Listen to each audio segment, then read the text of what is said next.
Well, I'm standing tonight along South Cadillac Drive, right between Market Street and Glenwood in Boardman. And this is the hole that opened up, a direct result of the floodwaters that came right through here last night. You can see it's right on the edge of South Cadillac, and there's actually a hole in the road. As I look down there, it's got to go down probably 7-8 feet, and it extends underneath the road and up into the grassy area here. There's a pipe that's showing up in there. Now, where the water came last night, there's a creek just off to my left here, and this is a drainage creek that runs right through the center of part of this neighborhood. But last night, the water from this creek was all the way off to the left there. You see the house off to the left? The water was coming right along that wall right there, and it was a raging river that came through here. The people that live in that house right now, they're in the process of replacing their washer, their dryer, and their hot water tank for the second time in 2 years. They had a problem last August. From here, the water went right over to the house next to me over there and then continued its way right on through Boardman. So a lot of damage right in this area because of the high water we had last night. Boardman Township Administrator Jason Lurie, who I just talked with, says he's aware about this problem. He needs to get an engineering study to figure out how to fix it, but he says he hopes to get something dealt with here as quickly as possible. Live in Boardman, Stan Boney, WKBN 27 First News. Well, I'm standing tonight right on Todd Lane between Kensington and Elm Street on Youngstown's lower north side. The remnants of what was truly a gun battle still lying on Todd Lane here this evening. As we look up Todd Lane, we head toward north, toward Elm Street. You can see two vehicles, some police cruisers, and also markings in the street where the shell casings were found. The pickup truck on the left was driven by a innocent bystander. There might have been two of them in there, I believe. They have now been hospitalized, not with gunshot injuries, but with injuries that created when the pickup truck ended up off the side of the road. Further up is a gold car. It too was involved in the shooting. Now, I talked with police about what happened here today, and they tell me that one person was killed in this gun battle. It was a 25-year-old male. His body was found in front of one of the houses off to the left. They say that there were multiple weapons used, and they're really still investigating exactly what happened here. In fact, you can see one of the policemen right in the middle of the road right now measuring off something. I also talked with witnesses who saw this. They say they believe that there were multiple weapons used. They think there was automatic weapons used. And anywhere between 50 and 60 shots were fired during the gun battle that took place here this afternoon. Some of the people that were witnessing what happened said they saw people taking off out of cars and running through backyards and heading to who knows where. So far, nobody has been arrested in connection with this shooting. Now, at one point, there was a crowd of about 100 people that were gathered around here. Some of the victims' families showed up. There were some emotional scenes. Well, I'm standing next to a house on Hoyle Road in Berlin Center. I'm a country block north of Route 224. Route 534 is just about a half a mile off to the west of where I'm standing. This is one of the results of what happened in this area here this afternoon. You can see the large root system from this big oak tree that used to stand in this spot. The strong winds that came through here pretty much blew it all over, and it shows you just how deep the root system is and how big it is. I'm going to walk over here and you can see a little bit better exactly how big the tree is. It's laying on the ground, extending back into the wooded area. In fact, as you go back into that wooded area, there is another tree that is down back off to my left over there, and off to my right there are trees down as well. You can notice some of the tops of the trees have been taken off. That may have been from the trees that were actually falling. It could have been from the strong winds that were coming through here this afternoon as well. Joining me is Christine Bailey. She lives on this property. How bad was it when the wind came through? It was so loud, it sounded like a freight train coming through here.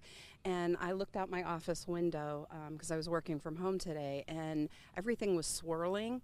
And then the rain started and was actually going horizontal. And I heard and felt this shake, and when the rain stopped, we looked out and saw this damage.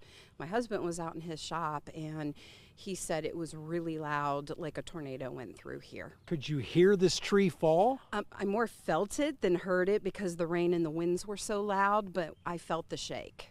Did you walk back into the woods at all to see what's back there? Yeah, as far as I felt safe, because there's still trees coming down, but we have trees in the front by the creek that are down, and then we also have more trees in the back that are down. Some of them actually look like they're twisted off. All right, Christine, thank you very Thank much. you. Once again, you can kind of see the damage that happened here, this big root system bringing this big oak tree down here in Berlin Center. And that's where we are live tonight in Berlin Center. Stan Boney, WKBN 27 First News. And Youngstown is rocking tonight. You see the stage behind me. That's the first band, which has been performing for about 20 minutes now. The best part about tonight is that you can also get a nice meal while you're down here. We'll take a look at the food truck lineup here. Meatballs Gone Wild, Chick-fil-A, Wahanka is over here. Plenty for people to do. But it's the lawn. That's the place to be tonight. That's where most of the crowd is tonight. Amongst the grass here as they check out this free show. Aretha and Bobby join me now. Aretha, right? Yes. Okay. What was so important for you to be here tonight? Oh, I like coming downtown and, going to the different festivals and events. So I worked today and I was glad I could come down. Is there a show you're looking forward to on the list? Have you seen the list? We did, and we're coming to the jazz and wine set. Oh, I don't blame you. Enjoy tonight's show. All right, Bobby's here. Bobby, you got the best part. You went and got the Chick-fil-A. Chick-fil-A, I love to eat, and I'm having a wonderful time down here. I'll tell you, you look comfortable. Why'd you pick the grass? What do you think of this place? Oh, it's beautiful down here. Everybody should come out and support all the groups, even when you have to pay. But I came today because it was free. It's my favorite four-letter word. Favorite. After But Dave says is 4 letters each time, too, And looking forward to Earth, Wind, and Fire when they come down. I agree with you on that. Chicago coming later this round, too. Keely, this one's for you. Third song tonight was Katrina and the Waves. I'm Walking on Sunshine. We talked about that a week or so ago. By the way, tomorrow night, it's love in the air down here because with Michael Stanley and Donnie Irish, you'll be hearing things like Love is Like a Rock and He Can't Love You Like I Can Love You. So plenty of good music tonight. Tomorrow's the show you have to pay to get in, but certainly plenty to enjoy down here tonight. Live from the Youngstown Foundation Amphitheater, I'm Dave Sess, WKBN 27 First News. Well, this is the scene at the moment here on Courthouse Square in downtown Warren. Another steady rain falling here. No wind, no thunder, no lightning, but there's a good steady rain falling. Now, today they were setting up for this weekend's Italian Festival here in downtown Warren, and around 3 o'clock this afternoon, a strong wind came through here with a strong thunderstorm. What you're seeing here is what would have been what is the beer tent that was already set up. You can see it is now collapsed and sitting pretty much on the ground. This is 120 feet long by 40 feet wide, and that's just one of the pieces of damage here on Courthouse Square. Over to my right, you can see some porta potties. They are now on their sides. There's probably 4 or 5 trees that are on the ground here on Courthouse Square. There are at least another tent as well that was around the bocce court. That is down as well. So some real problems here on Courthouse Square and having to deal with the Italian Fest. I'm bringing Jeff Fusco. He is on the committee for the Italian Fest. You were here when the storm came through. What was it like? It was, the winds were probably 50, 60 miles an hour. Most of the crew were just trying to hold the tents down. And then next thing you know, we just hit the ground and trees were falling. 2 guys got hurt, not serious, but we just got a mess to clean up. The status of the Italian Fest is supposed to begin Thursday night at 5 o'clock. Is that still the plan? Yes, the plan is still to have it going. Tri-Sun, they're going to get these tents fixed for us, they told me. They're going to have everything up and going. We just have a clean up. We'll be ready. When you looked at the damage, were you surprised the amount of damage given the storm that came through here? Oh, yeah, I knew it. It was pretty bad. I mean, when the storm came through, you knew there was going to be trouble. When I saw a tree fall next to me, I knew there was going to be trouble. You're okay, though, right? Yes. All right, Jeff, appreciate the time. All right, good luck to you, and good luck to everybody that's still going to plan on having the Italian Fest begin here on Thursday at 5 p.m.